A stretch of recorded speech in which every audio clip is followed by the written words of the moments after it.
मुख्यमंत्री फडणवीस यांनी पाळला दिलेला शब्द, हेरे सरंजाम प्रश्न मार्गी. वर्ग 2 जमीन वर्ग 1 मध्ये उच्चस्तरीय समिती एका महिन्यात देणार निर्णय. नजराना रक्कम शासन माफ करणार, महसूल मंत्री बावनकुळे यांची घोषणा. चंदगडमधील जाहीर सभेत राज्याचे मुख्यमंत्री देवेंद्र फडणवीस यांनी केलेल्या आश्वासनाची आज विधानसभेत पूर्तता झाली असून दीर्घकाळ प्रलंबित असलेल्या हेरे सरंजाम प्रश्नाच्या समाधानासाठी शासनाने निर्णायक पावले उचलले आहेत.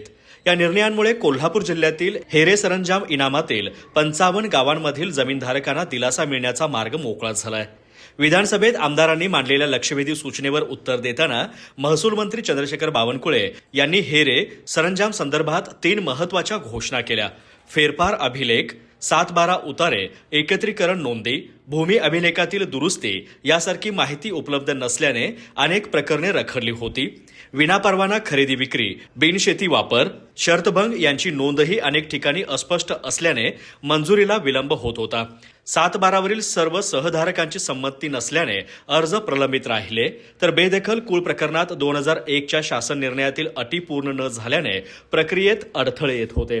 या सर्व अडचणी दूर करण्यासाठी शासनाने 15 दिवसांमध्ये वर्ग 2 जमिनींचे वर्ग 1 मध्ये रूपांतर करण्याचा निर्णय घेतला आहे. तसेच वादग्रस्त जमीन प्रकरणांचा निपटारा करण्यासाठी प्रांताधिकारी, उपअधीक्षक, भूमी अभिलेख आणि तहसीलदार अशा त्रिसदस्यीय उच्चस्तरीय समितीची स्थापना करण्यात येणार असून ही समिती स्थानिक पातळीवरील सर्व अभिलेखांची तपासणी करून एका महिन्यात निर्णय देणार आहे. काही प्रकरणे मुंबई कुळ वहिवाट अधिनियमाच्या नवीन शर्तीचे वाटप झालेले असल्याने त्यांच्यावरील अंतिम निर्णय शासन घेतल्याचंही स्पष्ट करण्यात आलं. हेरे सरंजाम प्रकरणातील सर्वात मोठा अडथळा ठरलेली नजराना रक्कम ही शासन माफ करण्यात आल्याची ऐतिहासिक घोषणा महसूल मंत्री बावनकुळे यांनी विधानसभेत केली. हजारो जमीनधारकांना यामुळे मोठा दिलासा मिळणार आहे. हिवाळी अधिवेशनात घेतलेला हा निर्णय चंदगड, कोल्हापूर आणि हेरे सरंजाम इनाम क्षेत्रासाठी मोठा विजय मानला जात असून मुख्यमंत्री देवेंद्र फडणवीस यांनी केलेला शब्द पाळत हेरे सरंजाम प्रश्न सोडवण्याच्या दिशेने शासनाने ठोस आणि निर्णायक पाऊल उचलले आहेत. अधिक माहिती आणि ताज्या घडामोडींसाठी आजच आमचे चॅनल सबस्क्राईब करा.